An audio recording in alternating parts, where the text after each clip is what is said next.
I'm sorry, y'all. I had to finish chewing. I'm sorry about that. I was just finishing eating. I said, man, I haven't eaten. I need to get something real quick before I do this broadcast. So welcome, everybody. We're going to be starting here in a little bit here. We're just giving people time to get on. And hope you had a good Saturday. And we're going to be starting here very soon. Just giving people time to get on. And we're going to jump right in, y'all, this evening.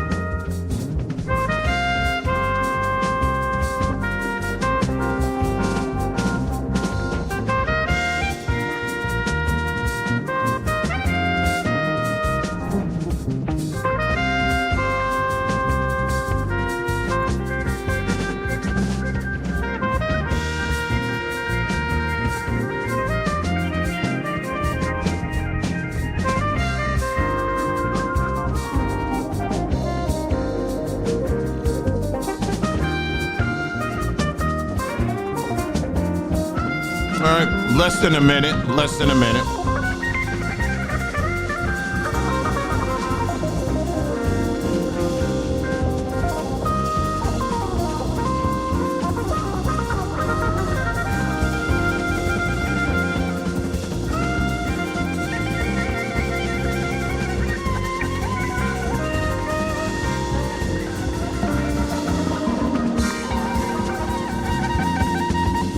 All right, we're going to go ahead and get started. Thank you so much for tuning in to this broadcast on Saturday, January the 4th, 2025. Yes, we are in 2025. This is the first Saturday of the new year. And so glad to have each and every one of you guys here. It's another great day out here today. We just kind of laying low and, you know, and all of that. We had relatives over for the last over the week.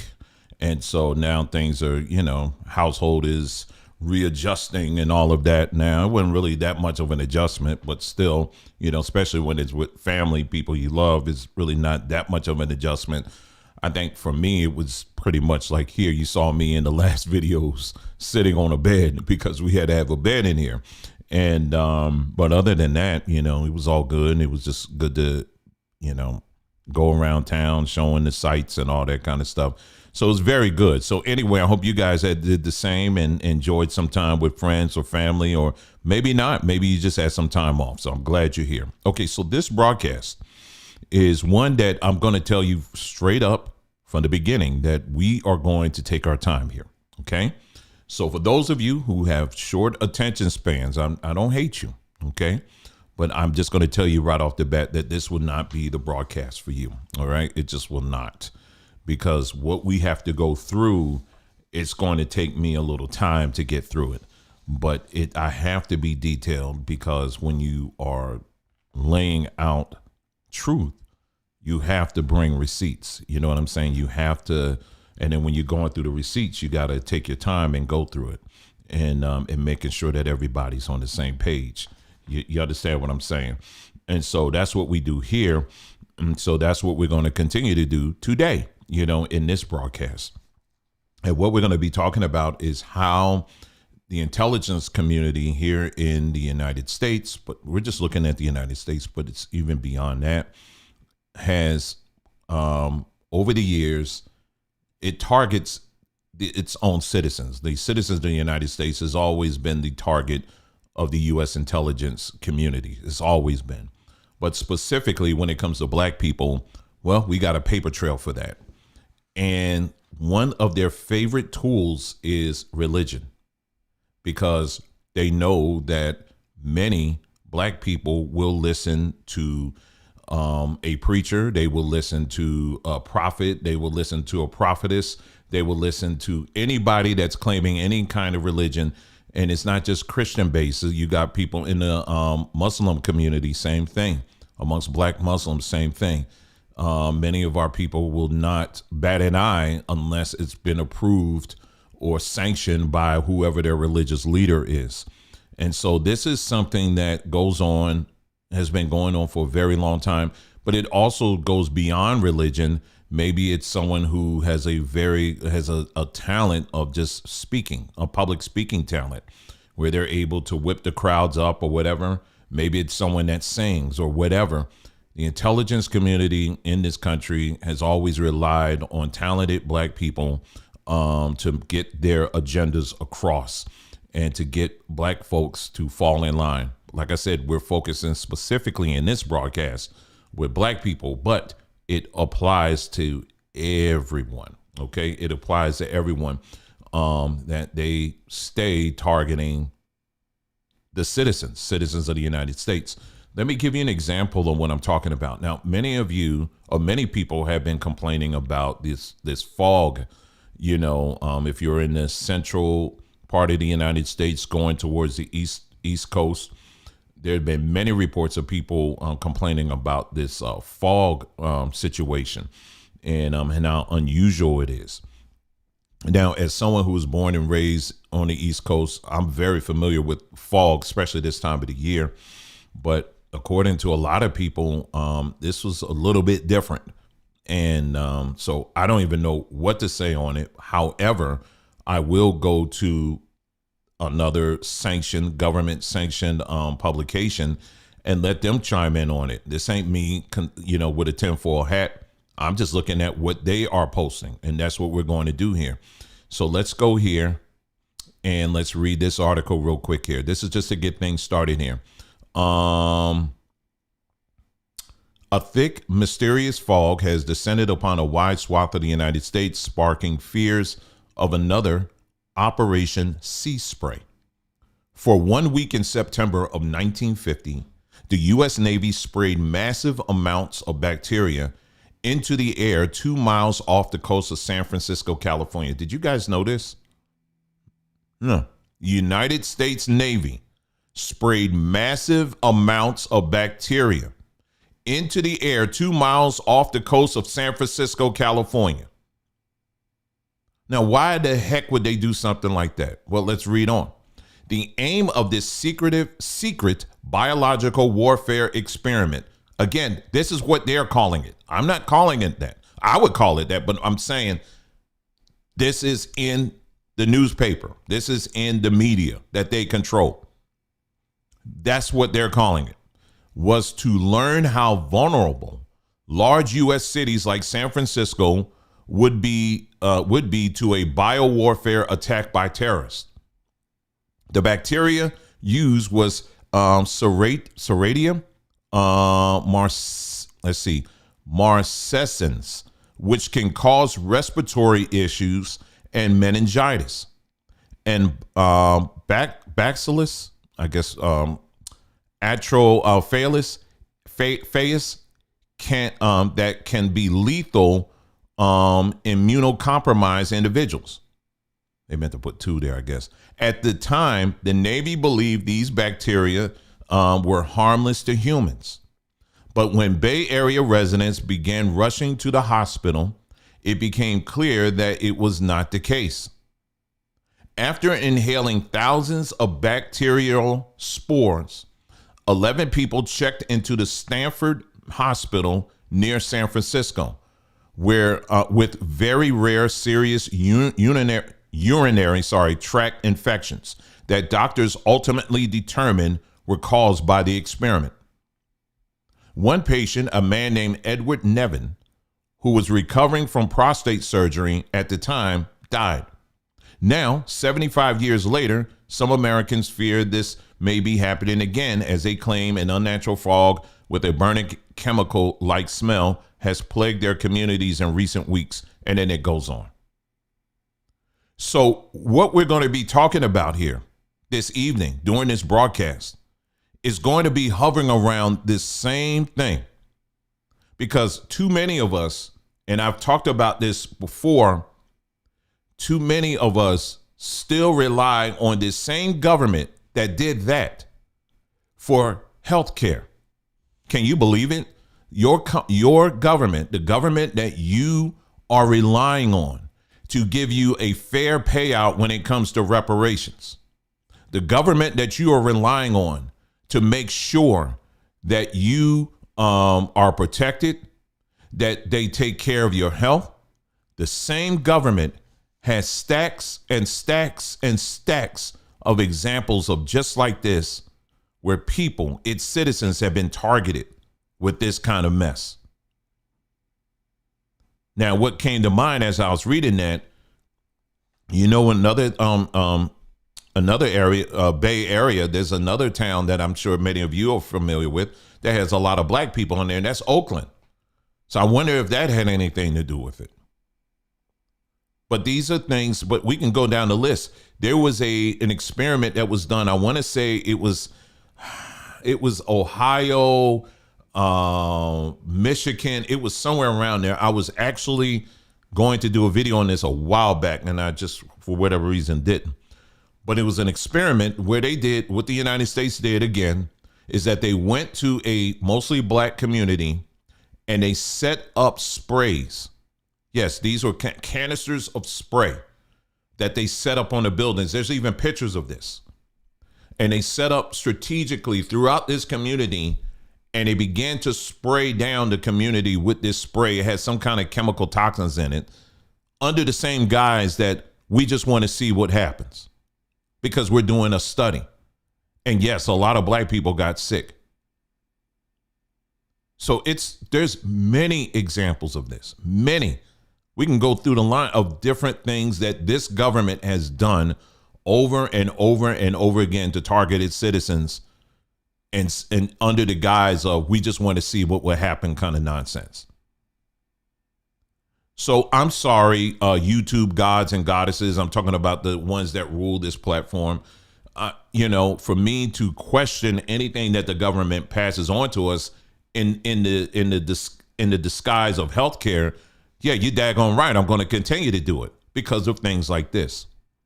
But this is just an example of what I'm talking about when it comes to how the government actually targets you. And so tonight in this broadcast, what we're going to do is that we're going to focus on religion. We're going to focus on the blending of religion and government infiltration. And there's going to be and I will tell you at some point in this broadcast, there will be a name that comes up that quite a few of you are going to know very well, but I don't think most of you were aware of this individual's associations with the intelligence community. Okay, so we're going to talk about this. All right. As I'm transitioning, I'm just looking at my notes here. I tell you, there is a cost when it comes to telling the truth. The post that I just did on our community page, what I said was, and I'm just going to paraphrase, I don't need to bring it up. I said, it's interesting that how church folks are begging, what's his name, Kirk Franklin, to issue some apology, which he did. I guess it was another concert where he was sashaying on the stage and shaking his behind and doing whatever. And, the Christian community, black Christian community, got all mad and upset. And he finally squeaked out some apology for his behavior and all this other stuff. And I said, it's interesting that the same individuals that will hold Kirk Franklin's feet to the fire for how he's dancing are the same individuals that will look the other way when pastors are jumping in and out of beds of women, when they are caught messing around with little children, when they are taking thousands and thousands and thousands of dollars from our elders and saying that we need this money to build for our program. They will look the other way when it comes to that kind of stuff. But oh my, but Kirk Franklin has crossed the line. He has certainly crossed the line. You know that since me posting that, which was earlier today, quite a few people unsubscribe because what I am understanding is that at the end of the day, a lot of people, particularly people within the religious space, do not want to know truth. They don't.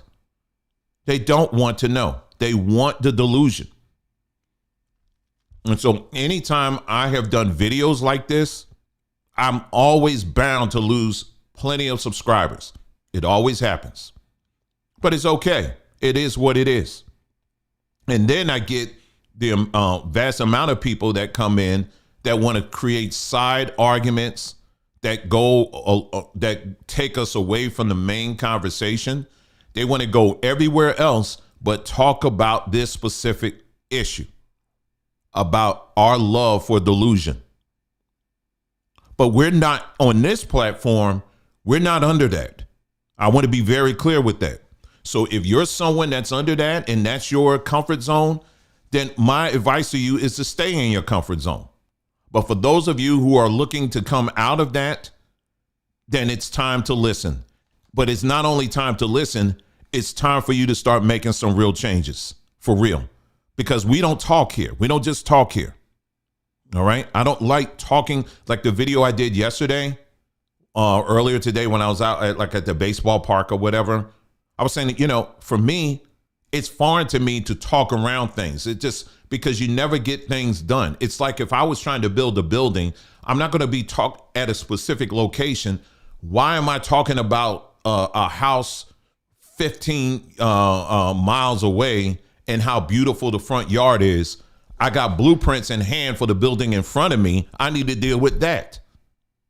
But many of our people, unfortunately, likes the distractions and talking about everything else but what is at hand. I don't like necessarily talking about church things unless we're prepared and ready to address those deep issues that we oftentimes overlook. Many of you know people who have been sexually abused, who have been hurt, who have been ran out. Their families have been divided with this system. But those same people will spend day and night posting videos talking about how ashamed they are to watch Kirk Franklin. Kirk Franklin isn't your enemy. And I'll go even further than that. It's not even Satan. Satan is not your enemy either. You know where the first line of enemies are? You know who's at the front of it?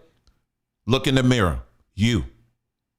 It starts with you deciding, am I going to pursue truth at whatever the cost, or am I going to continue to cover my eyes and pretend that none of this stuff is actually happening? That's where this whole broadcast begins. So if you are one of those that want to continue to keep your eyes closed and look the other way and start side arguments, then again, I am begging you, this is not the broadcast for you. Because what we're going to be getting into tonight, like I said, when we getting into this, you know, intelligence stuff, we're going to be talking about a particular military base that specializes in this. It is what it is. It is what it is. So anyway, so let's go ahead and move on here. So our first stop doesn't necessarily have anything to do with the military, but it's an example of how much our people, black people, we love delusion. So what better example to use than a name that's been coming up for a very long time and still continues to come up, and that is TD Jakes.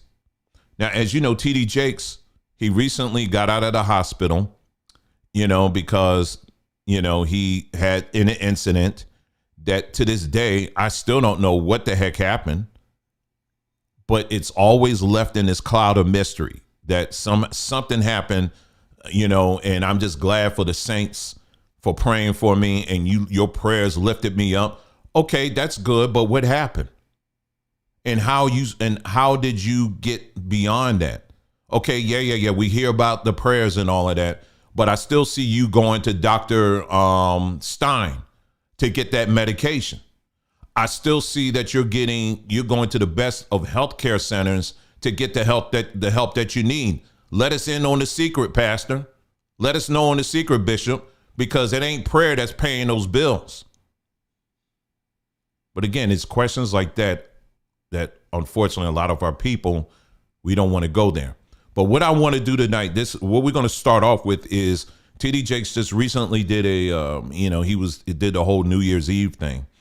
And so I want you to pay close attention to this wind up. It's a very long wind up, meaning when I say long, I mean, it's winding up to something. All right. So, and I kind of talked about this a little bit on our broadcast that we did yesterday, our health broadcast, but I want you to actually see this for yourself. And I want you to pay close attention, especially to how the audience and those in the chat, how they are reacting. Okay. So without further ado, let me go ahead and get this video up and let's take a listen to Bishop TD Jakes and how he seasons his congregation. All right, so let's take a listen. Not just holler, he will yet deliver us. We're going into a new year. We got a lot of new stuff coming on, new laws, new rules, new regulations, new government, new undefined drones. We don't know what they are. Just flying everywhere, doing all kinds of stuff we can't even explain. Walking pneumonia, people getting sick, COVID in the shadows, racial and social disruption, immigration issues, and so much more. Let's use this moment to believe God for salvation, for prosperity. And prosperity is a good thing, but most of all, protection. All right, here we go.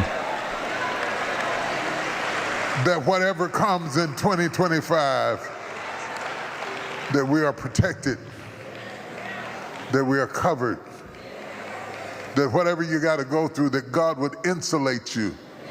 Now, let me stop here for a second.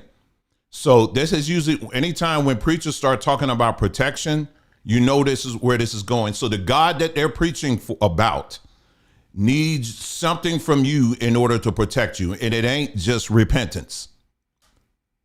Now, the man that's in front of you right now that's talking about protection, well, let me tell you something. He has protection. You want to know what his protection is? You see them little brown bald heads in front of him? Yeah, he's got bodyguards. How many of you got bodyguards protecting you 24/7? I would venture that most of you don't have bodyguards. He does. So he's preaching to these people about protection with bodyguards. So he understands that protection, it means protection. But he's talking to these people out in the audience about this mysterious glory cloud that's going to protect everybody else. But he's strapped up. All right, let me continue. I was cradled in the fetal position while y'all was trying to get me out the room. I didn't even know I was in the room. God, he that dwelleth in the secret place. Can I give you a testimony from the grave? He that dwelleth in the secret place of the Most High shall abide under the shadow of the Almighty. You ain't got to tell them about your business, but shake hands with 7 people and say, I'm still here.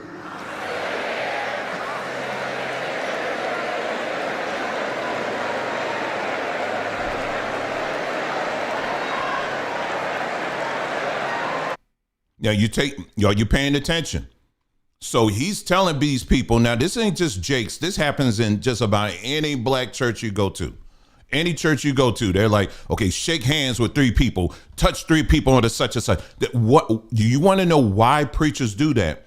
Preachers do that because they are taking a test to make sure that you are compliant with what they're putting out. In other words, they want to make sure, okay, this is a little test here. I want to see if these people are really with me. It's kind of like a psych test. And so you tell them, okay, touch 7 people, do this. See, what I want y'all to do tonight is that I don't want you to look at this as we're talking tonight. I don't want you to look at this through the eyes of your church mind, okay? Don't look at what we're talking about tonight when I'm showing through the eyes of your church mind. For once, I want you to sit back and I want you to look at it as an outsider. And what I'm pointing to you is these are psych things that they do, these preachers do, as a way of control. This is how you control the audience because you're setting them up. So you got to tell them, touch 3 people and raise your hands and do this and that. And you got grown people that will do Simon Says and go along with it. And then once they see, okay, the people are with me, then what? You're never going to see in a business meeting someone that's trying to sell an idea of building a structure or whatever like that. And the one that's doing a proposal, he said, touch 3 people and say, they're not going to do that. They're going to lay out the paperwork. They're going to lay out the money. That's what people are. Those people, they don't care about touch 3 people. What they care about is how much is this going to cost me? Where are you trying to build it? How long it's going to take? That's it. People that are not mind programmed mentally, they want to see the receipts. They don't care about all the organ playing in the background and the drums and all of that. They want to see receipts. And it's those people that build things. Okay? Those people build things. The ones that are the Touch 3 people and the Touch 7 people, they just follow whatever's being told to them. Okay? Remember, like I said, tonight we're not going to look through the lens of a church mindset. Okay? All right, so let's go back and continue playing.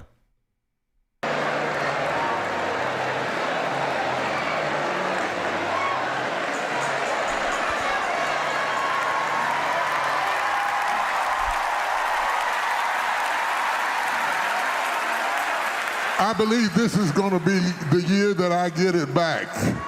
Everything I went through, everything I endured, everything I suffered, every night we cried, every night we iced her knee, every time she was sick and couldn't walk, every time my brother was being dialyzed, every time our family was going through crisis. I believe this is going to be the great year of a turnaround. If you believe that, just jump up and just turn around. 2025. Here's another psych test. I'm going to turn it around. I'm going to turn it around. See what I'm saying? There's another psych test. So he asked them to jump up out of their seats and turn around. And these grown, rusty people are doing just that. They're jumping out of their seats and they're turning around. Again, this is another psych test. This is how you program people to do exactly what you're setting them up to do. These are basic psych tricks that have been around for years and years and years. When you look at Sesame Street, for example, the puppets oftentimes, when they're on there, they're not just singing and dancing. They oftentimes encourage the children to do, hey, come on, children, A, B, B, C, C, D. They do all of that. Why? Because it helps the children to learn and to follow the leader, right? Well, church has been doing this for years. This is basic indoctrination, basic. And we, unfortunately, many black people, we have taken this as, oh, that's just what we do in the church. Yep, we sure do. But anyway, let's continue. You're watching online, jump up and turn around. I know you look stupid, but jump up around the couch and just go all around the couch. Jump up around the kitchen table and spin around a chair and let the devil that this year is not going to be last year. God's going to turn it around. I may have tests, I may have trials, I may have tribulations. It's not that God changes life, but he changes me. And if he changes me, he gives me the power to change it. Let all the people that feel a little tougher, a little stronger, a little more fight in you, make some noise. Show them, show them, show them, show them, show them, show them what you're working with. Show them what you're working with. Show them what you're working with. Show them what you're working. I said show them what you are working with.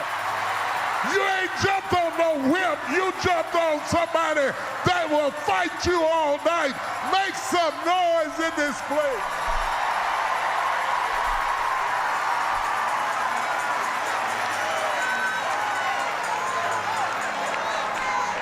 Almost every year that I have been here, we have given the next year to God. Here we go. Here we go. It's the most vulnerable thing because you're giving him something you don't even know what the next year will bring. Will it bring sunshine or rain? Will it bring pleasure or pain? Will it bring heartache or misfortune? Will it bring relocating or moving? Or will it bring just standing still? Sometimes your greatest faith is in your ability to move. And sometimes your greatest faith is in your ability to just be still. And we have to give it to God because we don't know what it is. We don't know what we're going to have to contract. Dr. Cindy Trim's in the house. Give it up for her. Glory to God. Glory to God.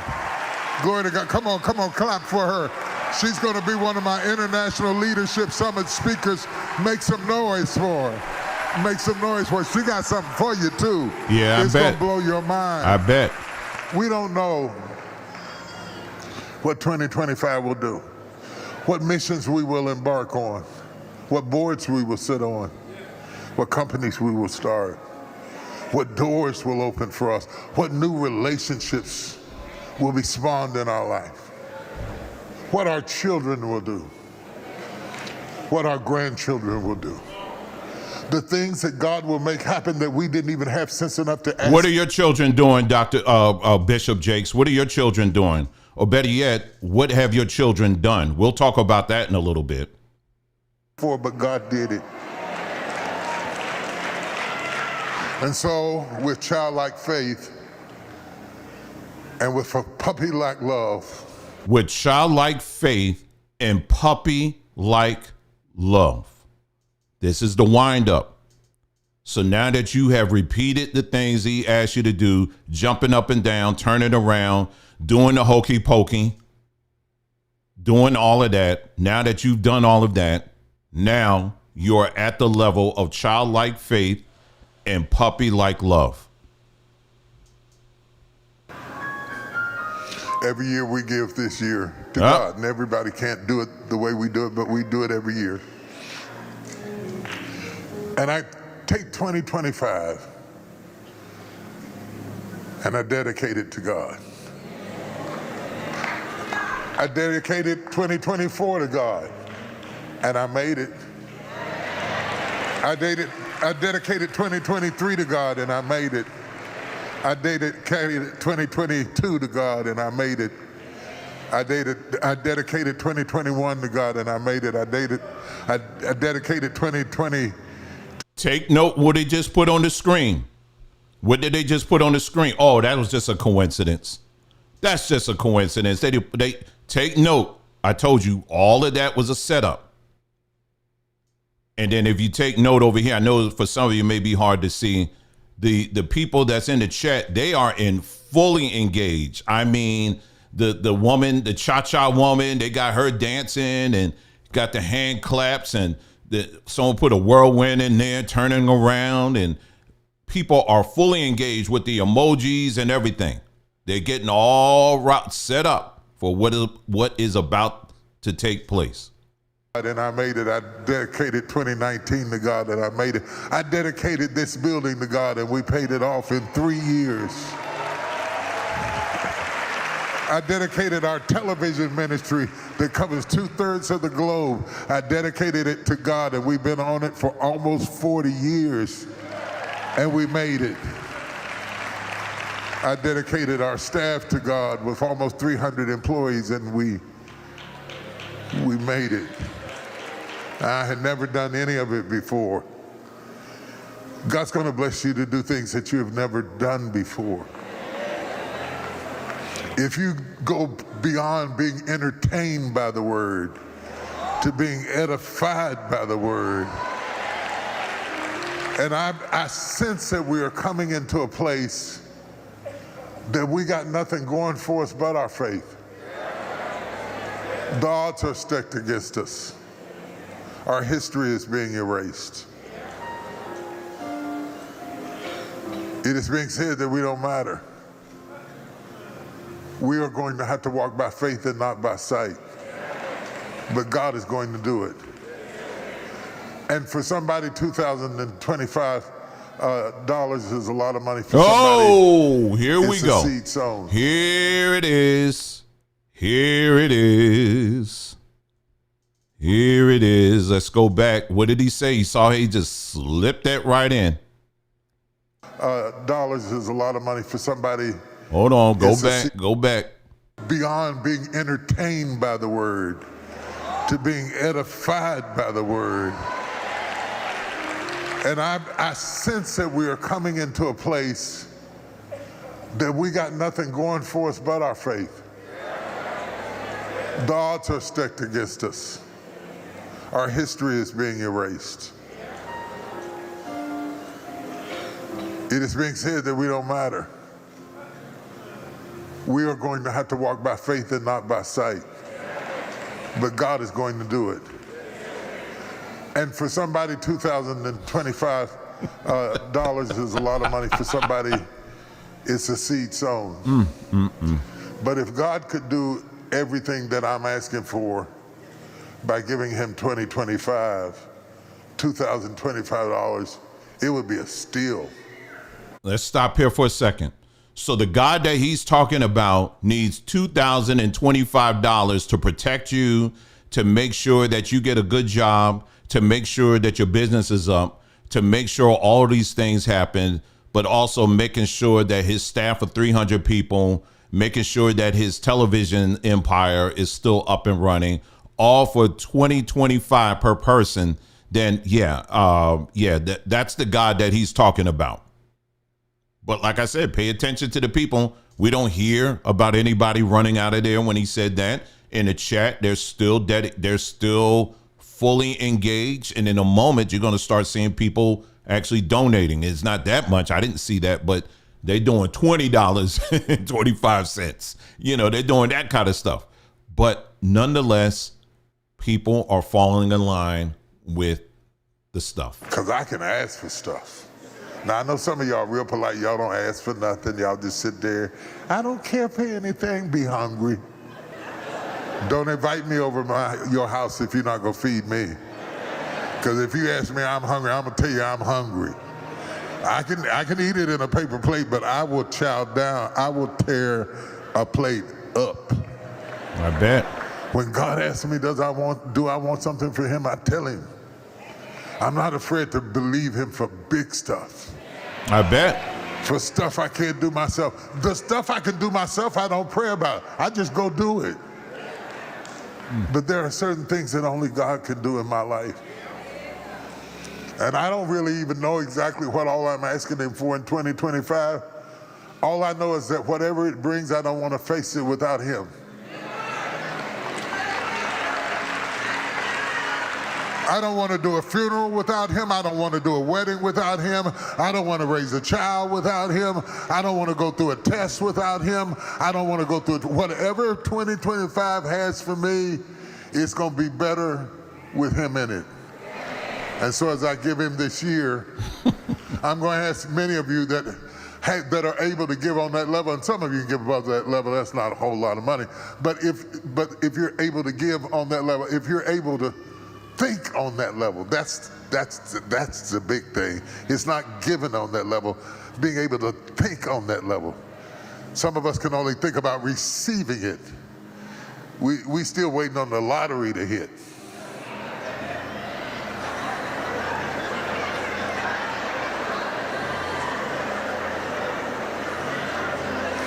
We will go to the casino and bust a 2025 in a minute. But those of you that are going to stand, my wife is breaking into the secret vault. Those of you that are going to stand, come quickly. I don't want to take up much time. I'm over time right now. And let's give this year to God. So there you go. I just wanted to, I had to play that whole clip so that y'all can kind of see just the gullibility of so many of our people who just fall in line with that, and just go along with it. And he's saying, oh, anybody, some of y'all, you blow that in the casino. You are the casino. You are the casino where everybody loses. Hey, if I went to Vegas, at least there's a greater chance of me coming back with something. If I give 2025 to a church, I'm walking out with nothing. I'm not going to get anything out of that. Nothing. I get a tax write-off, but that's it. I will take my chances at a blackjack table, and I don't even know how to play blackjack, than to put my hard-earned money into something like that. Well, let's go even further than that. Think about because who I saw, anytime they do their camera sweeps, the majority of people I see in there are black women and elderly black women. That's the majority. There's men in there, but the majority of who I see in there are black women, older black women, and you see men in there, but the majority is who I just mentioned. and especially the elderly, those that are older, are elders. They are being coaxed by people like this to give of hard-earned money that can go to a number of things, anything from groceries to paying doctor bills and all of that. Listen, this Negro, he like I said last night, he's talking about, I'm just so grateful, because for y'all praying for me, because I felt the prayers of the saints lifted me and cradling me as I was in the hospital. No, that was that money that was coming in, cradling you, because you realized you didn't have to pay any of those bills, because those bills ain't being paid by a miracle. They're being paid by hardworking black folks who are giving their money because they want to be protected by God, according to him. You want to be protected? You better get your offering up. Protection money, a protection racket. You want God to bless you? All right, now you better put some money in that bucket. I don't know, hey, anything can happen. You can get sick. You can, who knows? Tell him, Vinny, what else can happen? I don't know, man, because see, my boss, sound just like a bookie. So seriously, sound just like some gangster. But this is the kind of stuff, I spent enough time on that, but this is the kind of stuff that I'm talking about.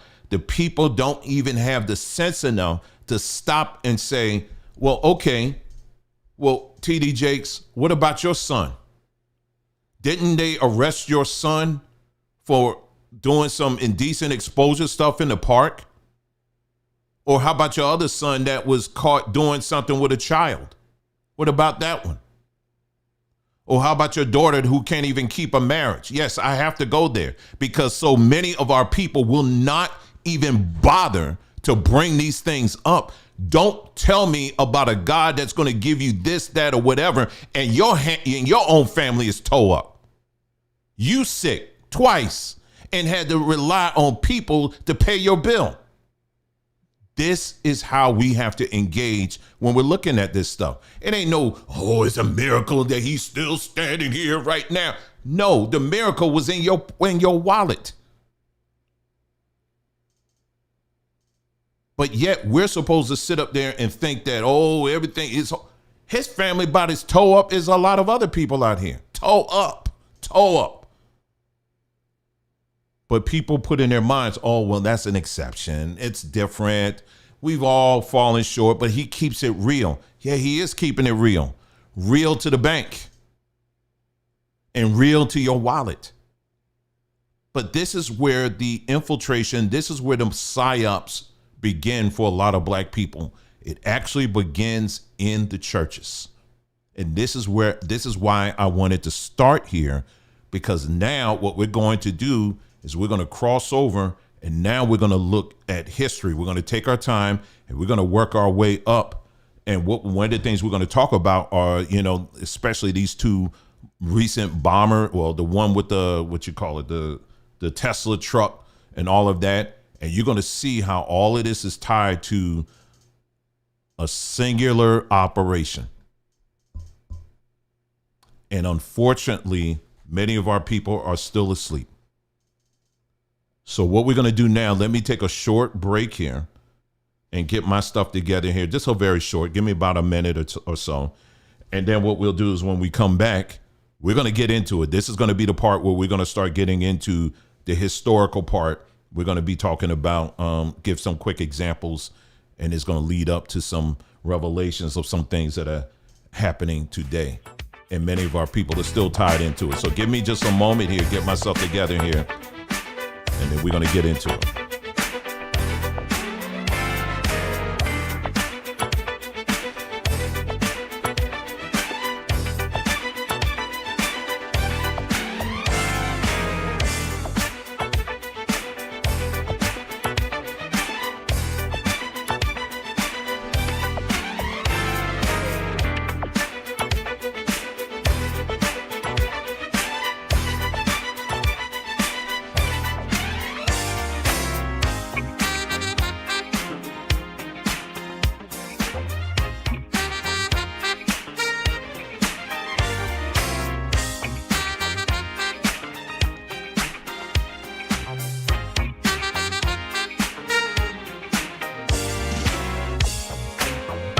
All right, we're back, y'all. I told you this wasn't going to be a long break at all. Let's go ahead and get into it. I value your time, and I want to make sure that I treat it with that respect. And like I said, again, we really do appreciate you being here. So let's go ahead and get into it. And what I'll do is, once this broadcast is completed, I'll do my best, to remember to chapter it out so that if you want to come back and watch more of it, or maybe you have to break a little bit early, that's fine. You can come back and scroll to the part that you want to watch. Okay, so I'll try to remember to do that once this broadcast is over. Okay, so let's look at history here. Now we're going to turn our attention specifically to the government, the United States government. Okay, I'm going to give you a few examples of how this government has systematically targeted black people. Okay, let's see. I just had an example that I wanted to share.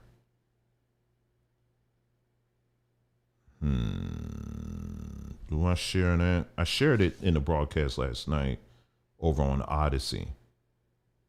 I just don't want to take too much time. Okay, so let me just stick to this. Okay, so anyway, how many of you guys have heard of the Black Star Line? Someone said, "Did I miss the live?" You here, honey? you on the live now? Anyway, Marcus Garp. Now, if you're talking about the health live, we did that last night, and that's up. Okay.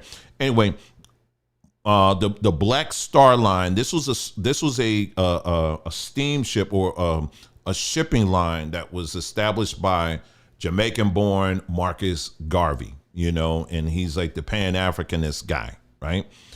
And so what they did was they were able to acquire a few ships that were taking people to Liberia. They were going to Central South America. They were taking black people and moving us around as we would travel and go along. And not only, it was a shipping line that not only it was shipping, goods or whatever, but it was also people, and black people. We had our own cruise line.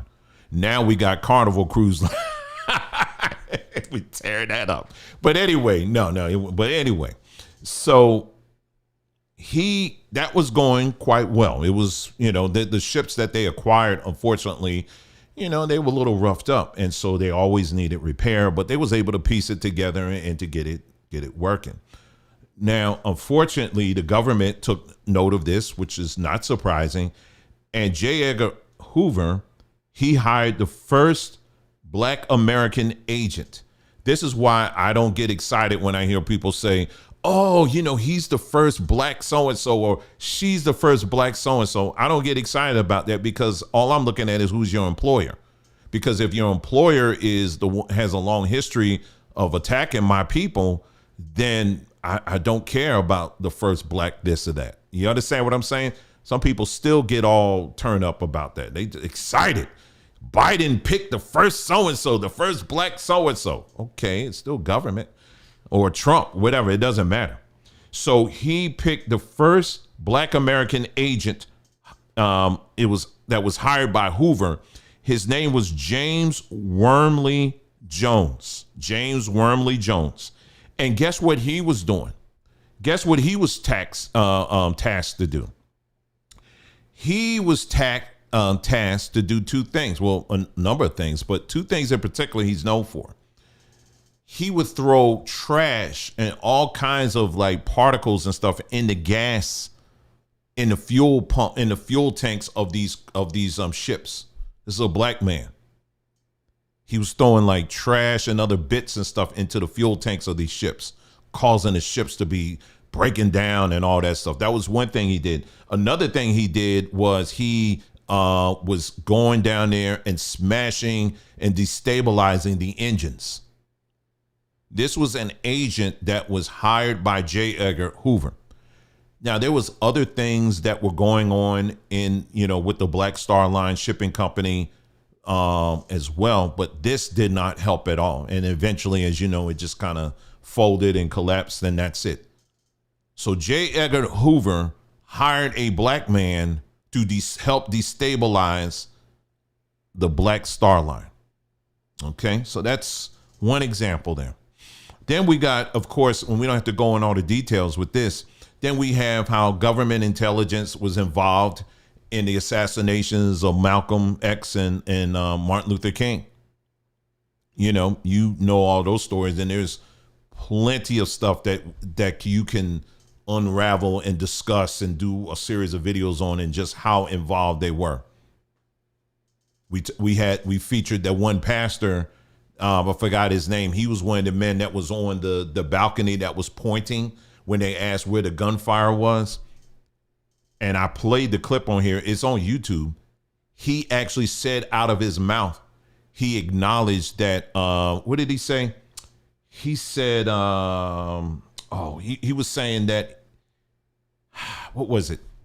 Basically, he let it slip out that he had foreknowledge of that Martin Luther King was going to get shot. He let it just came out of his mouth as he was like telling the story. You can look it up on here. He told on himself. So you had people, and then it was and they talked about how Jesse Jackson. I heard another story of this. This was someone else that was there.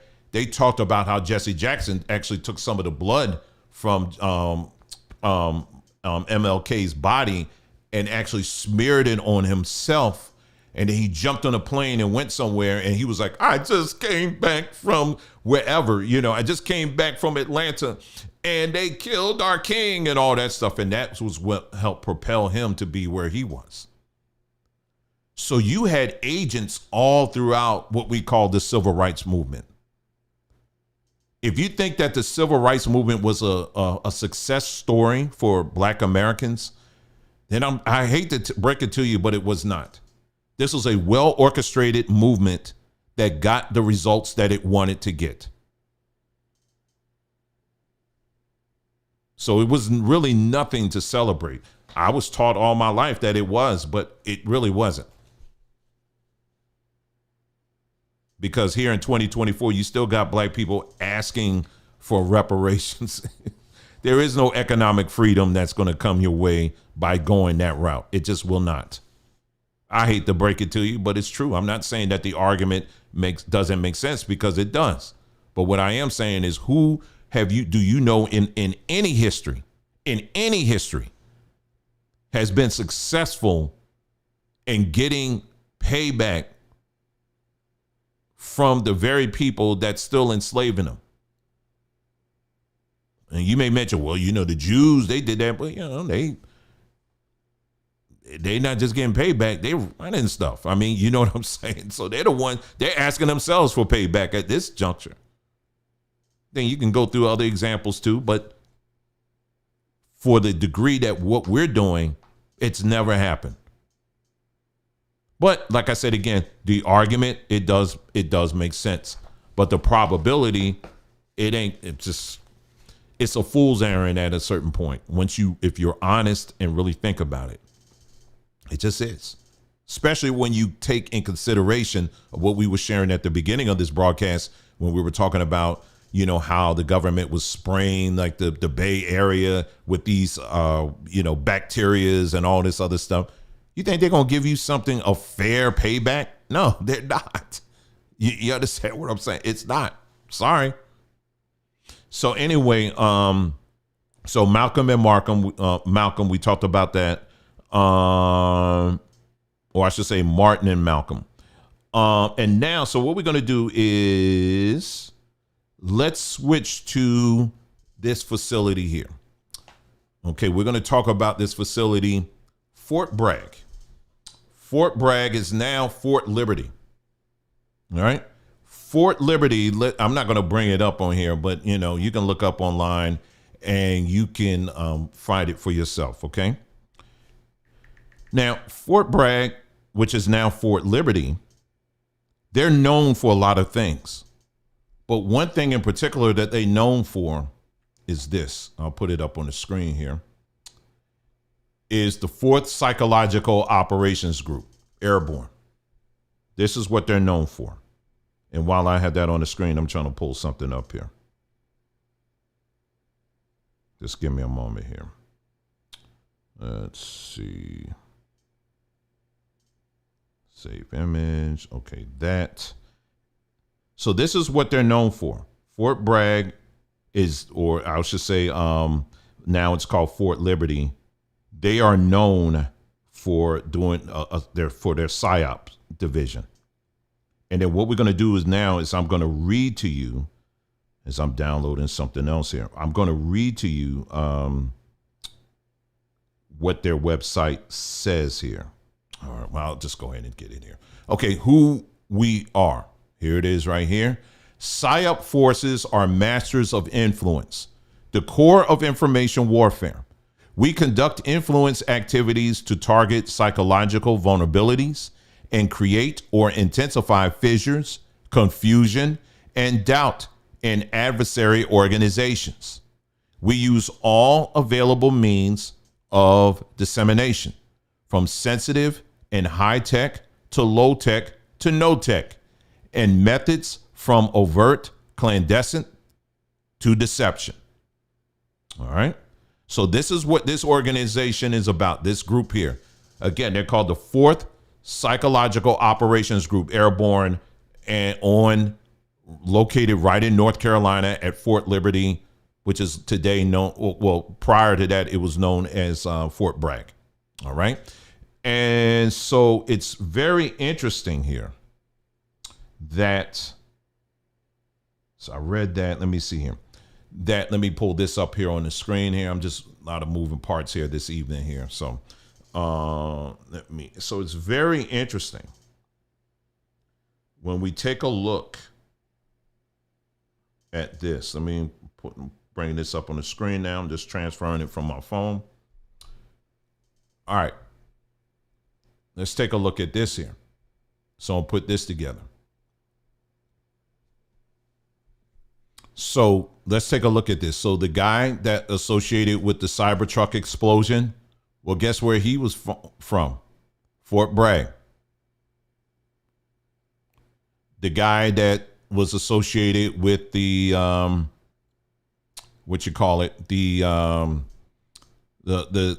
he drove the truck down in New Orleans on Bourbon Street or in that area. Well, guess where he was from? Guess where he was stationed? Fort Bragg. And here's another guy right here. I can't remember how his face looked familiar. He did some mess too. Well, guess where he's from? Fort Bragg. So usually if it, at a certain point, if it walks like a duck, if it quacks like a duck, then typically that means it is one. So far what I've shown you is that you got 3 ops, 3 individuals.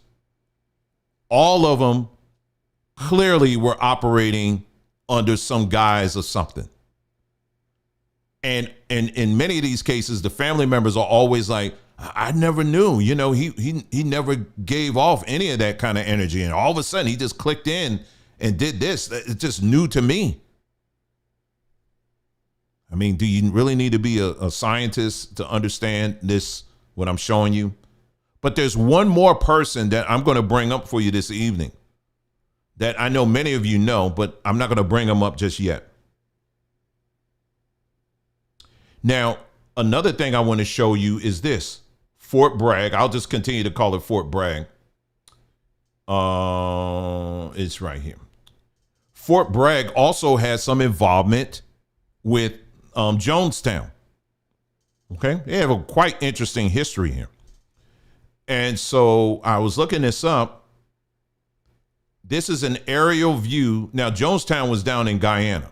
All right. Then you're talking South America. It was down in Guyana.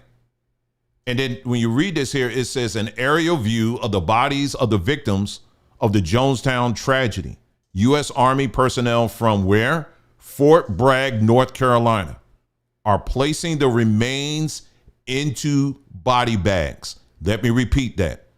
U.S. Army personnel from Fort Bragg, North Carolina, are placing the remains into body bags. That's what's down there. That's what was going on. We have done, I know, at least 1 or 2 videos on the whole Jonestown thing. All right. We did a couple of videos on this. And that was a full PSYOP. Everything from Jonestown to all the vast amount of meds that they were flooding Jonestown. They are literally in the middle of the jungle, and they were getting by the caseloads all types of medications that were keeping people. These were psychotropic drugs that they were just giving out to the people. They were even giving it to babies and children, and it was these psychotropic drugs were designed to keep people's guards down mentally. That's how they were able to control the people, by poisoning them with these psychotropic drugs. Where are they getting this from in the middle of the jungle? Oh, I know. Oh, the government. So they were getting all this stuff. This is all stuff you can look up, y'all. This is real stuff. What else did this whole Jonestown experiment, what did they focus on? They focused on black people. Yes, Jonestown, Jim Jones, his specialty was attracting and going after black people. Most of the people who died in Jonestown were black.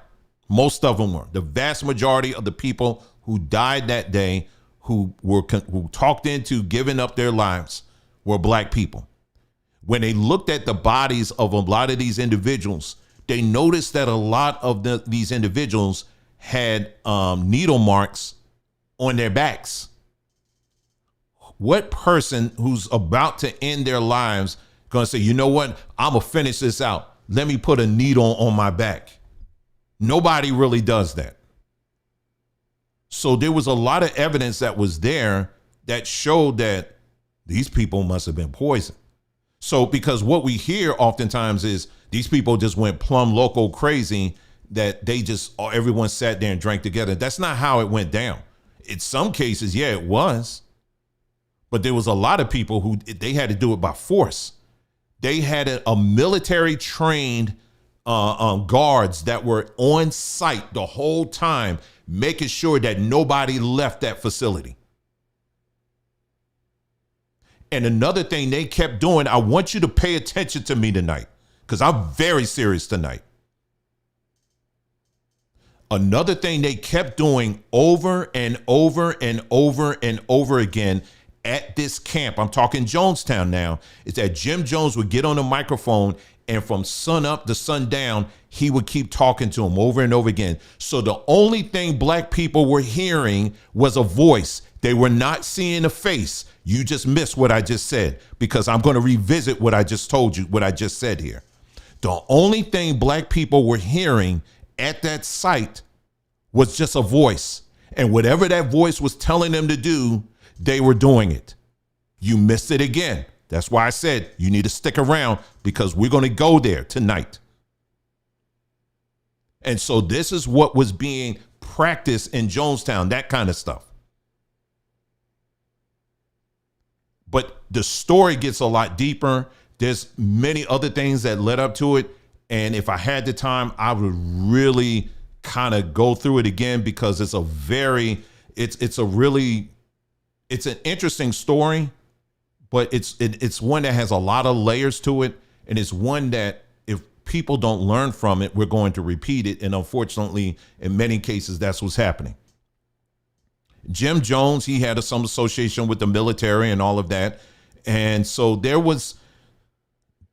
was a full military operation. And then when it got out that these people basically, quote unquote, ended their lives, that's when the people of Fort Bragg flew down there. Now you got military bases all over the world, mind you.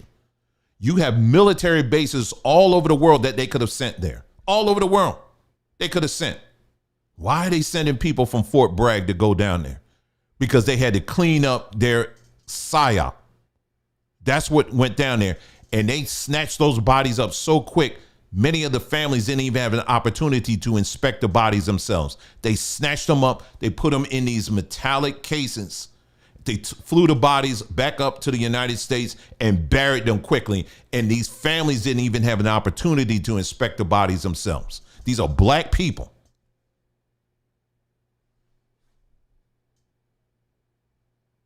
There's a lot in that story just on itself. But this was a full military operation. And the covers were about to be unraveled very quickly when that when that congressman went down there and he saw what was going on, because you had black people down there. When he was down there, they were handing them notes and saying, please get me up out of here. I didn't sign up for all of this. And then once word got out that people were like freaking out, he was like, okay, I'm going to DC and I'm gonna let these people know. Well, he never made it, because they shot up his plane, and just about everybody on that plane got shot up. That plane never left the runway because they shot it up. And these were trained military soldiers that Jim Jones had down there. This is a full military op. But many of you have already heard of that story. Many of you already heard about Jim Jones. You already know about that. But did you know that there was another operation that the United States government was working on down in that same area? Guess what they use as their cover? Hebrew Israelites. That's right. Hebrew Israelites. We've done a video on this as well. But for the sake of time, we'll just kind of go through this as well. And we're going to talk about an individual by the name of Rabbi David Hill. He went by the name of Rabbi David Hill. All right. So if you've been following this platform, you know we have given extensively the origin history of Hebrew Israelites in here in the United States. We've gone through that. So I would encourage you to go back, watch those videos. We went through all of that. It wasn't some revelation that fell out of the sky and all this other nonsense that people try to make it out to be. No, sir. No, this was something, its origin story. It mainly focuses on Harlem, New York. It involves heavy Jewish involvement, Freemasonry, witchcraft. There's a whole bunch of stuff that was all part of the foundation of this belief system. And people, once again, when you bring this up and you show them receipts, they get mad and unsubscribe. Well, bye. But we're going to talk about it. Okay. So this is, so anytime I show things like this on the screen, take a screenshot and look it up on your own. Okay. That way you can be informed and look this stuff up on your own. It's nothing hidden. This ain't like my secret stash or anything like that. You can look this stuff up on your own. All right, so let me try to get through this quickly as possible, okay? The other Jim Jones, Rabbi David Hill, House of Israel, and Black American religion in the age of People's Temple. What we know about the American presence in Guyana generally centers on the tragic events of November the 18th, 1978. People's Temple was known for its sizable Black American membership and stood as the largest entering American expatriate community. Jones' congregation sought to create an unfettered, unmolested, revolutionary socialist utopia in the bushland interior of Guyana. Supported by the Guyanese government, there you go, People's Temple owed much of its early success to Prime Minister Forbes Burnham's support. As a result, it tended not to rattle its sponsor, despite cries among many that Burman's administration was a dictatorship. So the United States was using all kinds of things, organizations, to infiltrate these countries, especially in Central South America and also Africa. They also use you guys I'm sure you heard of World Vision. World Vision, they were using a lot of missionaries, and nothing's changed. They use a lot of missionaries, for the price of a cup of coffee, you can do this or whatever. But it's come out over the years that a lot of these organizations, Billy Graham, all them, they were working hand in hand with the government. They had spies up in there, all in I'm telling you stuff that's out here. All right. However, few know Guyana as a site for Black American political dissidents or as a space for other Black religious groups seeking equality and socialist nirvana. Prominent among these political dissenters and spiritual leaders was a man by the name of Rabbi David Hill, also known as Edward Washington, minister for the House of Israel. Unlike Jones, Hill/Washington did not always avoid Guyanese politics. While People's Temple set about creating heaven on earth, Rabbi David Hill/Washington became deeply involved in the country's political culture. Again, so this was David Hill was clearly an operative. And if you go back in his history, I think they talk about this. Okay, let me just keep reading. Rabbi David Hill, also known as a Cleveland Black Power leader, skipped bail and escaped charges of extortion some of which were connected to his protest politics against discrimination in McDonald's franchise ownership. It's unclear how he decided on Guyana. So he went from protesting something, now all of a sudden he's in Guyana. Okay. It's unclear how he decided on Guyana, and the circumstances of how he got to Guyana are questionable. Yeah, I bet. He arrived in Guyana sometime around 1972, almost 2 years before the creation of Jonestown. Upon his arrival in Guyana, Rabbi David Hill became Rabbi Edward Washington. In Guyana, and even before his arrival there, Hill was no mere religious leader. In fact, Rabbi Hill had many faces. Civil rights activists in Cleveland, Ohio, praised him as an impetus for a successful Black Power protest against the fast food giant McDonald's. Other Black Clevelanders snickered with tales of Hill, the trickster figure. People better worded him as an extortionist. Afro-Guyanese knew him as Rabbi Edward Washington, leader of the religious group House of Israel, whose plantain chips, like the Nation of Islam bean pie, became a synonymous symbol of Black economic independence.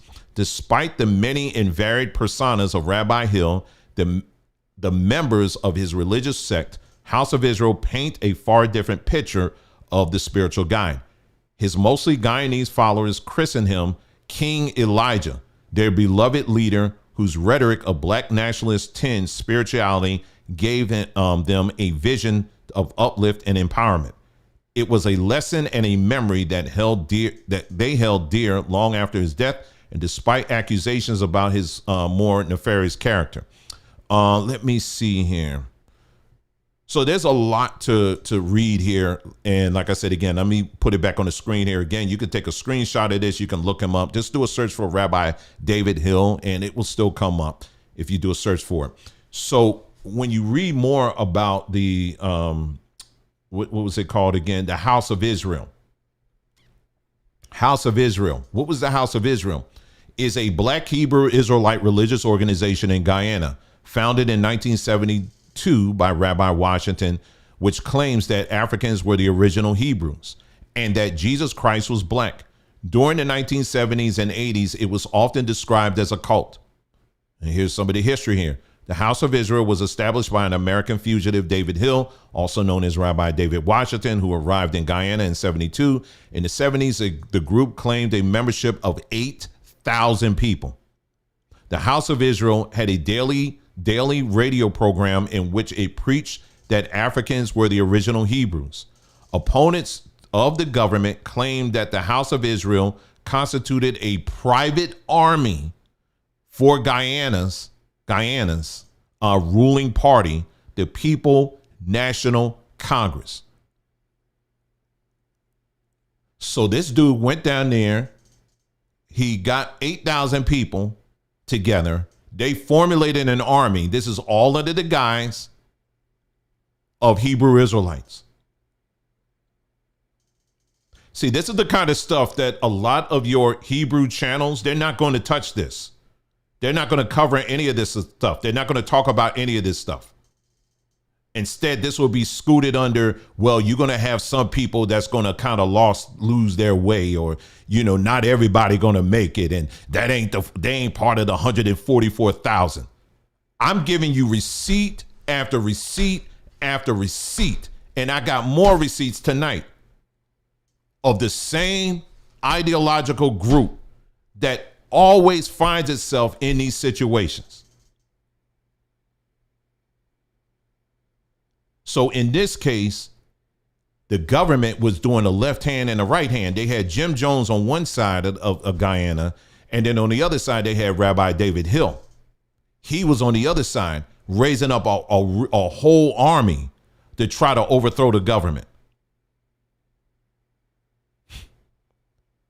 The man didn't die. He just died back in 2005. I mean, that ain't that long ago.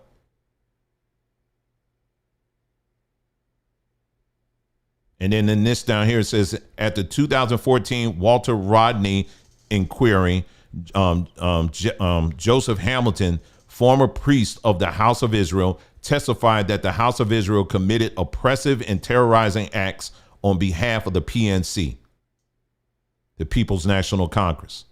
It was also revealed that the murderer of Walter Rodney was a member of the House of Israel. I don't know what's going to take. I don't know what's going to take for people to wake up. I don't know. But we're going to continue here. All right. So now he wasn't, we can establish that, yes, that Fort Bragg at that time was intricately involved with, was involved, we'll just put it that way, with what was going on in Jonestown. But it's quite interesting because I was trying to find associations with what Fort Bragg and this operation, but I didn't see any. But I'm sure it's there because you're not going to have them all invested in that. And then you got another PSYOP camp not even that far away doing the same thing and attacking the same government. I mean, you're not going to have that. You understand what I'm saying? Unless you got both of them on the same thing. Now, here's the thing. Jonestown, Jim Jones was working with the government. And then on this side of the fence, you had Rabbi David Hill working against the government. You see how they, remember, I always say they play both sides. This is just standard op on how the intelligence community always works. They work on both sides of the fence so that they can control the entire narrative. This is how it works. This is how it always works. Okay. So with that being said, let me bring this up here. So we're still at Fort Bragg. Now, here's another individual that I'm going to bring on the screen here. I thought I brought it over here. Now, this is someone that I'm sure that some of y'all know.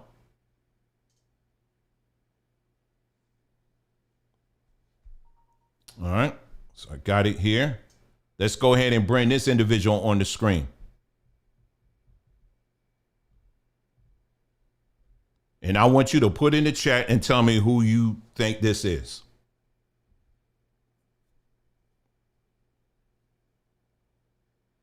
I'm just going to wait for a moment and see, for a moment and see if y'all know who this is, if you recognize. If not, that's okay because you're going to know in a moment.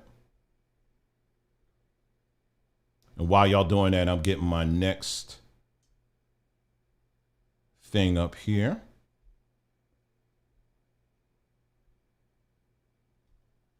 And I want you to take a long look at this.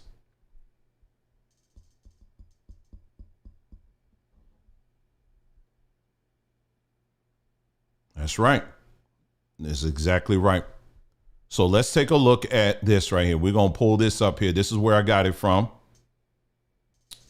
Let's pull this up here.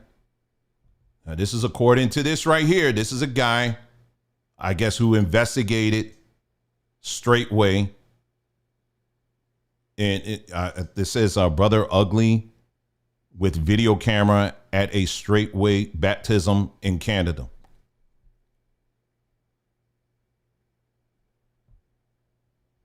And then the article goes on, it's talking here, and he's talking about Dow. And they said Charles Dow of Lafayette, Tennessee, who governs Straightway, an extremist religious group with headquarters in Lafayette, Tennessee. And they said Brother Ugly claims to travel between Straightway compound in the U.S. and Canada. On his YouTube channel, he visits Straightway adherents on a farm in Canada, which is located near the Detroit River, as well acolytes in London, Ontario. What does it say here? It says Charles Dow claims to be a veteran of the 82nd Airborne Division.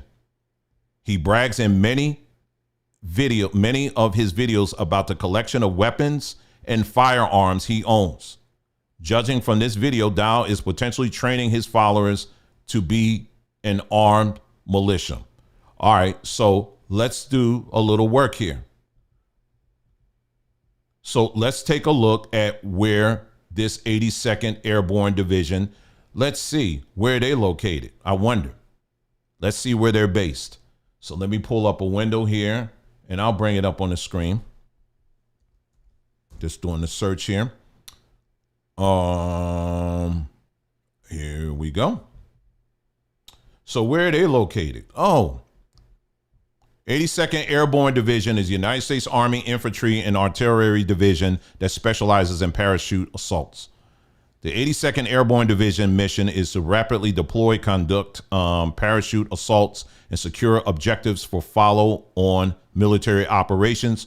The location, the 82nd Airborne Division is based at Fort Liberty, North Carolina. Fort Liberty, North Carolina. What was the name of Fort Liberty, North Carolina? Oh, it was Fort Bragg. So I'm showing you the patterns here. I'm showing you the patterns of how time and time again, religion is being used to infiltrate the minds of black folks. And it seems to be coming from this section of the government. 82nd, in this case, we're talking 82nd Airborne. That's that's with Dow. However, Fort Bragg plays a very critical role in these infiltrations that we have been talking about this evening during this broadcast. So for those of you who are just joined, I just brought up here, these individuals were also from Fort Bragg. I'm not suggesting that Dow is going to get in a truck and blow people up. I'm not suggesting any of that.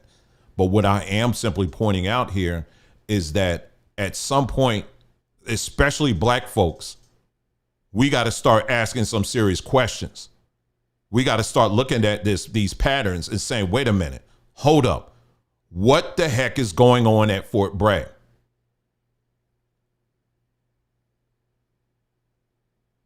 And when you look at the whole straightway thing, many of you already know, it's already out there. They got full military type equipment out there, and they're training, and he's got a whole army of people. It's just the same setup. And the amount of testimonies that are out here on YouTube, you now are starting to get people who are top tier leaders at one time in that organization. Now they're coming out and they're spilling the beans and talking about the kind of stuff and activity, you know, that how they're treating people and all this other stuff. Now they'll have people, I'm sure, that will get on video and will talk about how they, you know, well, we're fine. Everything's cool here. And, you know, I don't know what this Negro, what he's talking about. You know, we're fine. And, you know, and them Dow will be like, hey, you don't like what I'm doing? You know, you need to come in. Let's set up a debate. I'm not doing any of that. But the record speaks for itself. All you got to do is get on YouTube and you'll hear the people themselves. And what I'm telling you is this falls right in line with everything I share with you thus far. And the fact that this dude himself, he also comes out of Fort Bragg. There's something to be said about that. I've never heard I've known about this for at least 3 years.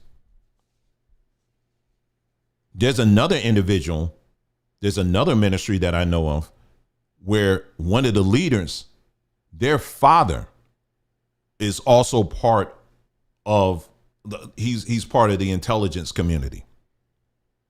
And when you look at that ministry and how they're operating, it makes a perfect sense. Let me tell you my own personal story.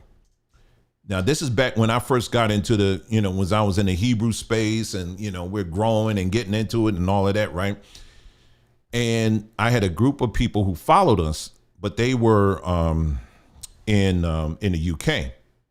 And so what they wanted, they were requesting me to use this platform as a way to help gather other people in the UK, not for me, but so that they can get something going on, like a Bible study or something like over there, right? I mean, they invited me to come or whatever, but that never materialized. Because that was something I kept saying, no, y'all need to do that. Don't be putting my face on anything, because I ain't trying to do, you know, I'm not building churches and stuff like that. I ain't trying to do all that. And so there was this one individual who, it was a lady. She was be blowing up my phone all the time, always blowing up my phone. It was this and that or whatever. And so, and she just would talk all the time. And so she was one of these people that knew a little bit about everybody.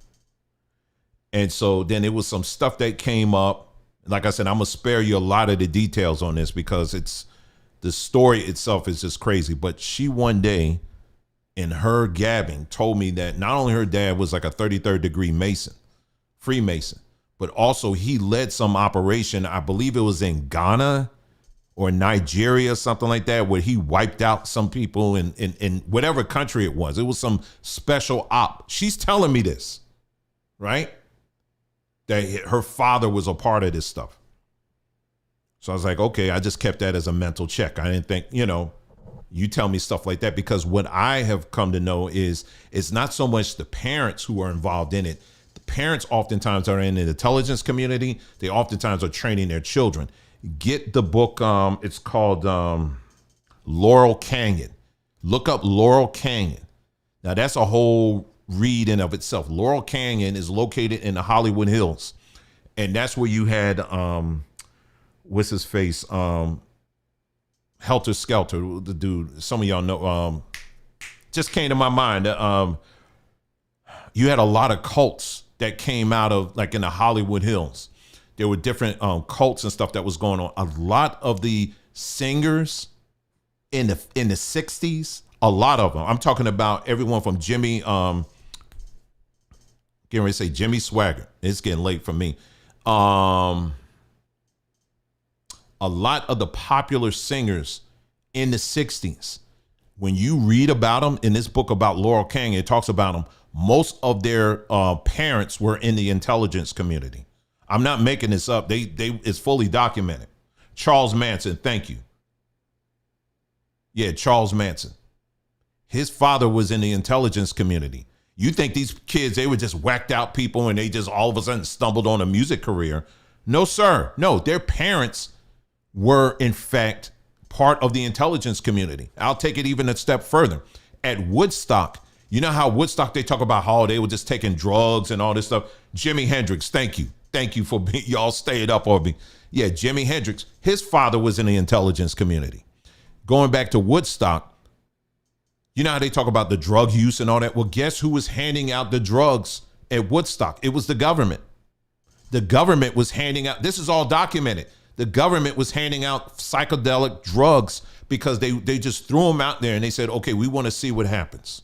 Again, we're back to that again. We just want to see what happens. So they were throwing out all these drugs and stuff, and they were doing full studies on the impact of these drugs on young people.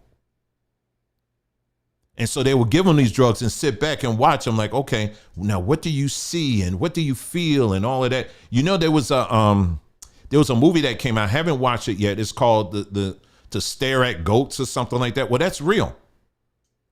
The intelligence community in the United States, they invest heavily in things like that, like mind control and the occult and all that stuff. They invest heavily in that stuff. Music, a lot of the lyrics from these songs from back in the 60s, they were being fed those lyrics from the intelligence community in many cases. This is, again, it's all documented, man. You got to catch up. So this is how they were able to control these movements that came out of the 60s. So anyway, I don't want to get too far on that. They even had the CIA, or not the CIA, the intelligence community, they even had a base. They had a location right in the Hollywood Hills. To this very day, the CIA has an office right in Hollywood today. You can't even do a movie about the military unless you consult with the CIA in right there in Hollywood. You can look it up. Look it up. Look it up. Look up Hollywood CIA office. It'll come right up. I'm trying to tell you. So anyway, let's move on here. So when you look at, like I said, so Dow, all these other people as well, you'll see the patterns are there. Now, there was a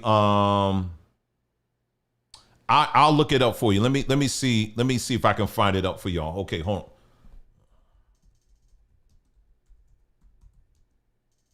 on. Let me see. Let me see if I can find it. Oh, here it is.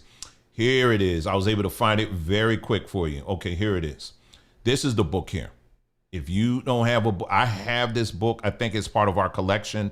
if you join our research group. I think I have it in there. It's called Weird Scenes Inside the Canyon, Laurel Canyon, Covert Ops, and the Dark Heart of the Hippie Dream. Just take a screenshot of that and look it up, okay? So you want to look this up and you want to read this book. I guarantee you will not be able to put it down, because the revelations they were dropping in this thing, and they also give references so that you can go and verify it yourself. I'm telling you right now, the CIA, all that stuff, it was, I mean, they were all in Hollywood, and they still are. They're still very much are. All right, let's move on here.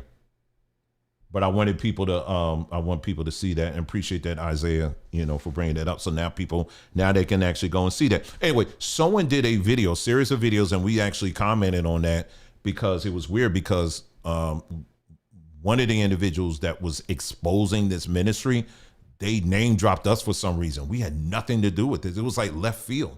So I had to do a video in response to that person, like, why are you bringing us up? We have nothing to do with this. And so anyway, they were talking about this ministry. Many of you are aware, of his Rebirth. And they, over the years, I remember following them back in the day. My wife and I, we've actually met them. At that time, they were very nice people, dudes, and all of that. And yeah, I mean, I have nothing bad to say whatsoever regarding those meetings, right? Those times that we would see each other in passing or whatever. That was it. It was never okay, we're going to sit down and it was not like that. We didn't have that kind of relationship. And so anyway, they, after a while, over the years, we start seeing some changes. And now, and again, this Hebrew ministry, and over time, I mean, the last I heard it, like I said, if you do a search on YouTube, this one channel, they did a series of videos of people who came out of that ministry, and their testimony matches the testimony of these other examples that I'm giving you, as far as some of the things, families getting broken up, the militaristic kind of things. I'm not saying they're walking around with guns, but the way they handle information, and you can't walk out of here and you got to do this and that and this and that, just full control over families and things like that. It's some of the same stuff that we're seeing that we just talked about earlier in this broadcast, some of the same stuff. They did a whole thing where they had, again, this is not my account because I wasn't there, but they did, you know how they do the feast or whatever, right? And so they built a whole altar. And there was one part they said during this whole feast celebration, they had the people take their shoes off and walk on the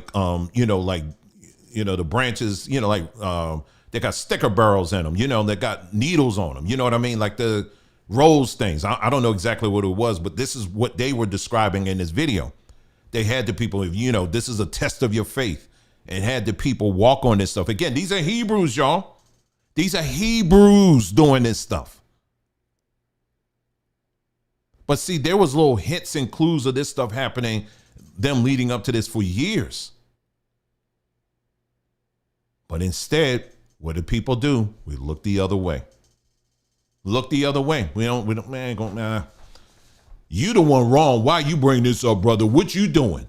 What you talking about? I'm showing you in this broadcast the pattern of how this thing operates. Are they attached to something in the government? I don't know. And I'm not even making that claim. But what I am saying that's undeniable are the patterns, the behaviors. It's very similar to these verified government operations. It's very similar to that. Then the other one that I brought up was, if y'all been following me, we talked about at great length. We talked at great length about Dimona, the Hebrew Israelites over in Israel, in Dimona, that whole thing. All right. We talked about that, and how it's that they have said out of their own mouths that they are not only working with the Israeli government, but their children, because, it's a requirement. If you are a citizen of Israel, of a certain age, you have to do time. You have to work with the IDF. You got to work with their military. Well, and so you have Hebrew Israelites that are working with the Israeli military. Well, what is attached to the Israeli military? It's Mossad. right? And then what else is attached to the Israel government? ISIS. Yes, ISIS played a very key. ISIS, the creation of ISIS was a combination of the U.S. military and also Israel, Mossad. It was a combination of these two bodies coming together and creating ISIS. So what I'm saying is this: am I saying these Hebrews are working with ISIS? No, I'm not saying that. But what I am saying is that they are connected to a government, just like people over here as well, who are putting together these things. This is how deep these connections go. That you're working hand in hand with governments that are doing this kind of stuff. But again, we're supposed to look the other way and pretend that none of this stuff it's just, oh, it ain't got nothing to do with us. Those are just they're these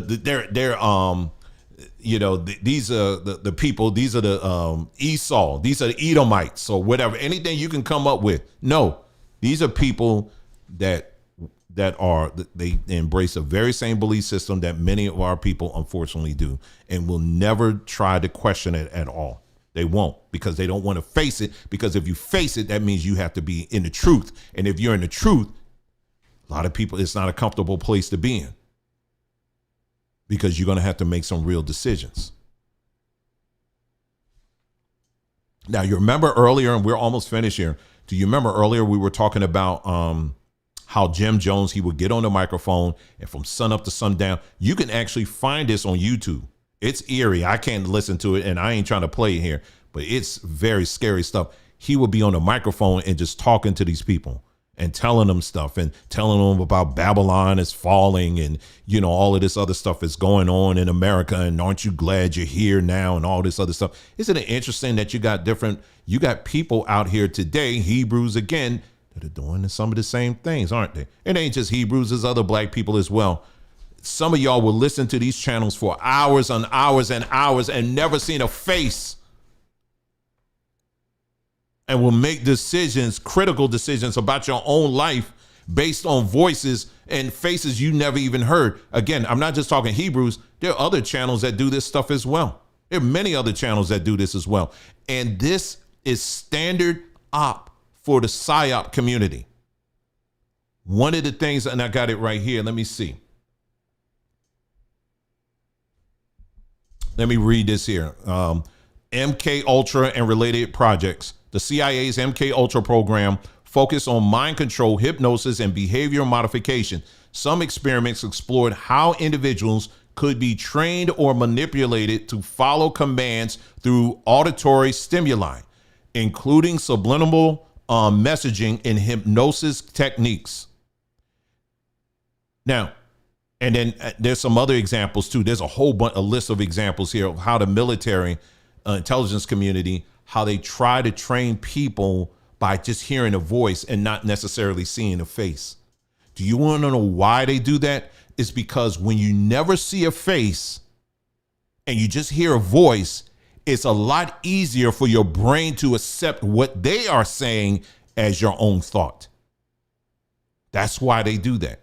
So a lot of times, many of you will listen to these people hours on end, taking in that information. And then when you regurgitate it, you're not referencing them. Ultimately, you're going to be thinking that it's an extension of what you have been thinking all along. You understand what I'm saying? So that's when you see these channels pop up on YouTube. Again, it's all over you'll find many channels that do this. That's why I'm here from day one. I've always said, listen, if I'm doing a podcast outside of a regular audio podcast, you're going to at least see my face. I ain't really like that. You know what I'm saying? Because I'm like, man, I'm putting myself out there. If I'm trying to do something, I don't want them, whatever. But I said, bump it, whatever. But if all the instruction, when you're receiving instruction from individuals and you never see their face, I've always said you got to be very careful of that, because it's a lot easier for you to ultimately accept what they are saying as your own thought. This is what the intelligence community, they've been doing this for years. Because now you're going to be sitting back thinking, when you recall these things, these ideas, what's going to happen is it's going to come back up and you're going to think, now, was I saying that or was that something I heard? And then you'll just fall along with, oh, yeah, that was what I was thinking. And now you done deceived yourself. So I know that tonight in this broadcast, we have covered a lot of territory here. There's a lot of things we have talked about on this thing. And if you caught it in the middle, or maybe you're just joining us or whatever, you know, my encouragement to you is to go back and to listen to this thing. I told you that this was going to be lengthy. I told you that I was going to take my time and go through this, but it was something that had to be done because you need to see how literally how the military, specifically here in the United States, have a long history. This government are using these tools to deceive you and to keep you in delusion. And one of the main tools at their disposal is religion. That's one of the main tools that they use is religion. And unfortunately, a lot of our people, we're not ready to let that go.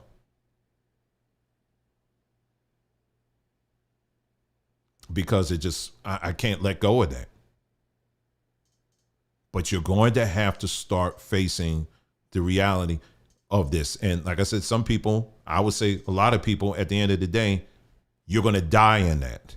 In other words, that's how you're going to go out because grandma always thought this way. My grandpa, he always think this way. I'm going to think this way. I don't care what you say. It's fine. I did my part. I share, you know, I'm showing you these receipts here and show you how systematically how this thing works and how they get you to repeat things and to do this and do that or whatever.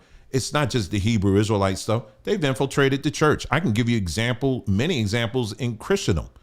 They've done the same thing. The CIA was basically birthed out of the Catholic Church. I mean, for the most part, I mean, if you want to go down to it, they used as a base, not the CIA, the FBI, sorry. Or was it? I think it was the FBI, but also the CIA, one of the two.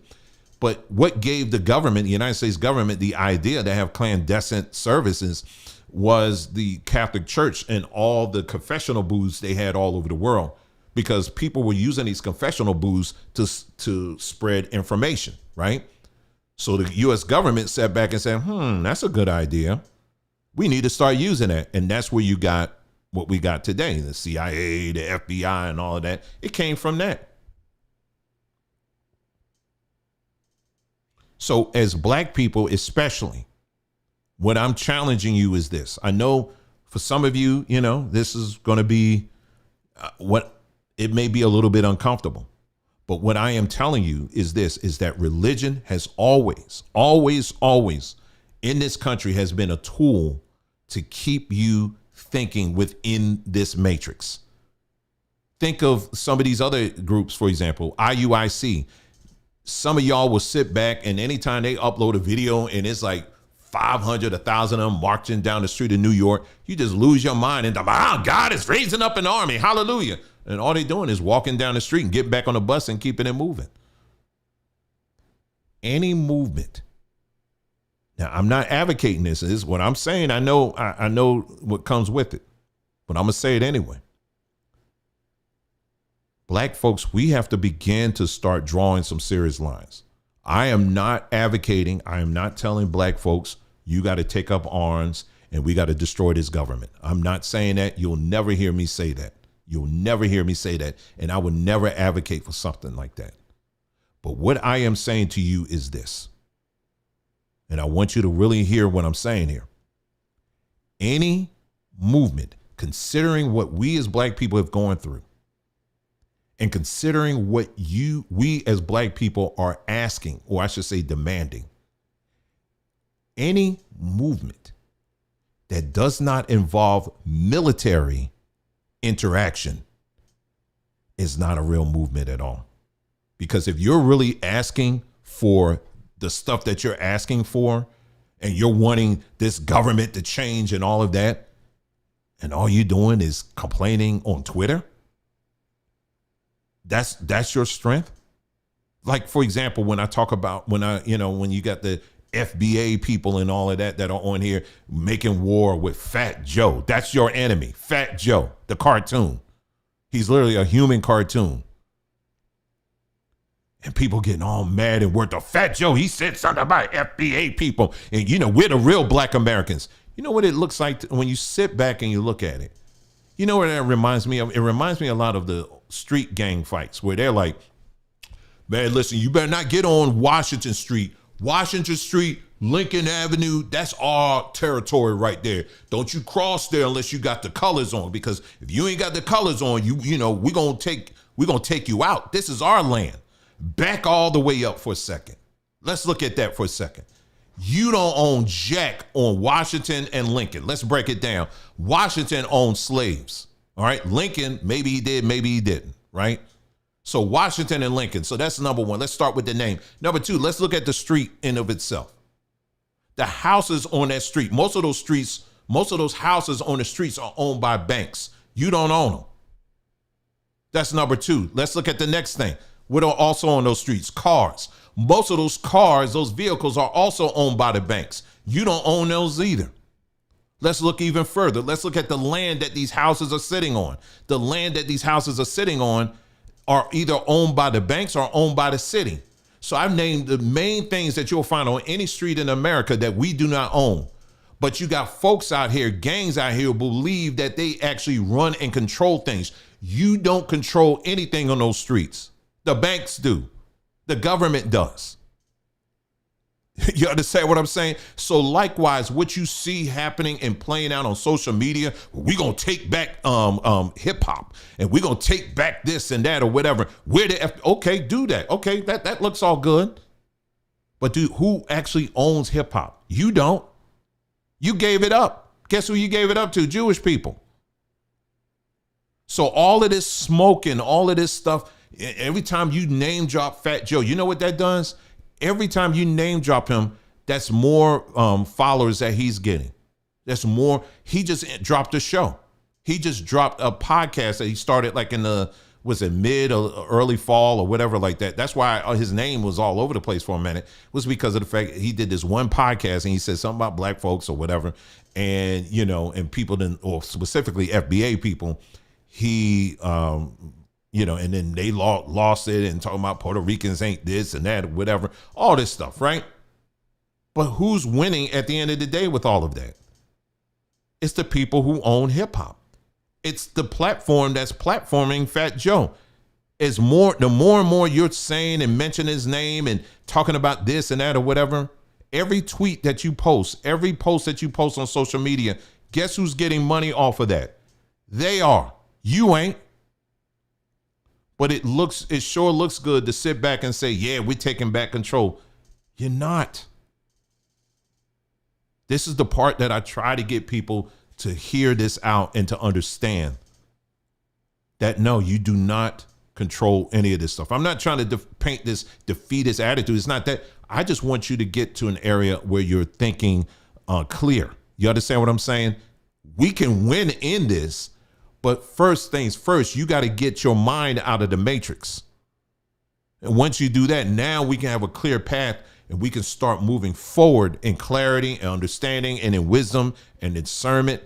We can start moving forward in that. But right now, a lot of our people just simply are entrapped with the delusion that is being pushed and forwarded by the intelligence community, along with other bodies. And some of this, unfortunately, is just self-replicating. You don't need the intelligence community. Some people just replicate it on their own.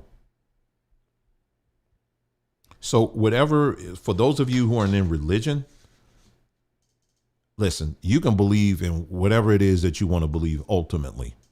I don't lose any sleep over that. That doesn't make you my enemy here at all. It doesn't. So if you want to be a Hebrew, be a Hebrew. You want to be a Native American, Black, Indian, or whatever, then do that. I frankly do not care. I really don't. But I want you to understand, why is it that we're having all of this East Coast, West Coast, Black Americans versus the Jamaicans versus the Haitians and all of that? It goes all the way back to this, as I bring this back to a close. Goes all the way back to this. PSYOP forces are masters of influence, the core information warfare. We conduct influence activities to target psychological vulnerabilities and create or intensify fissures, confusion, and doubt in adversary organizations. We use all available means of dissemination, from sensitive and high tech to low tech to no tech, and methods from overt to clandestine to deception.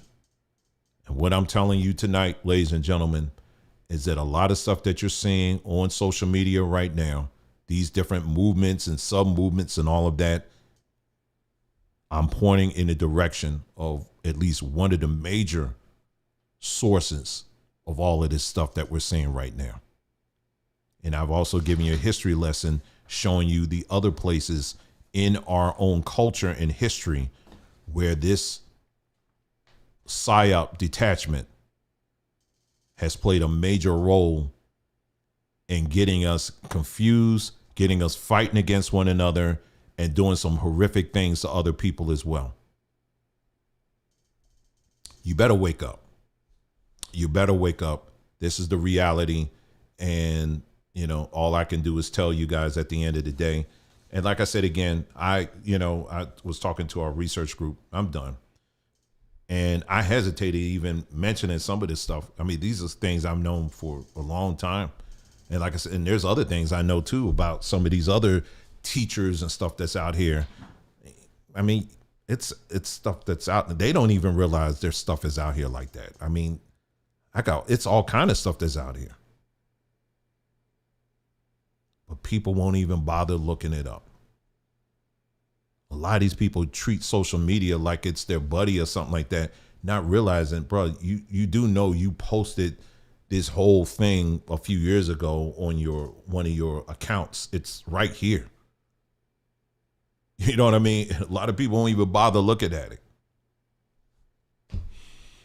So all I can say is at the end of it, it's time to, 2025, you better wake up. You better wake up. Okay.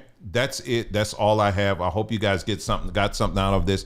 I was thinking about doing a call in, but I'm running. It's been a long day. So there it is. So anyway, let me look at these comments real quick before we jet out of here. Yeah. Someone mentioned Nasheed. Yeah. I'm telling you, he's even posted agents at his door talking about they're coming after him and all this other stuff. Nah, they doing something else. For me, it's like, I've gotten to the place where in many ways, I've kind of given up. You try to show people this stuff.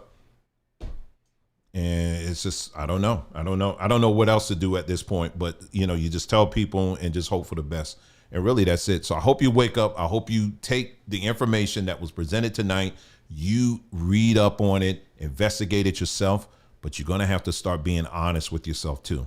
Because a lot of this stuff that we as Black folks have invested ourselves in, it's a deception. It is. It's a deception. Don't be sitting up here thinking that, well, it's just those people got it wrong, but we got it right. No. TD Jakes get up here and he can promise all this stuff. Meanwhile, his family's toe up, your family toe up. Well, what then does work? You know what I'm saying? So anyway, I think I'm done. That's it. That's all I have for you. Thank you so much for tuning in, you guys. Listen, you take care. Enjoy the rest of your evening and weekend, and then we'll be talking again soon. All right, take care now.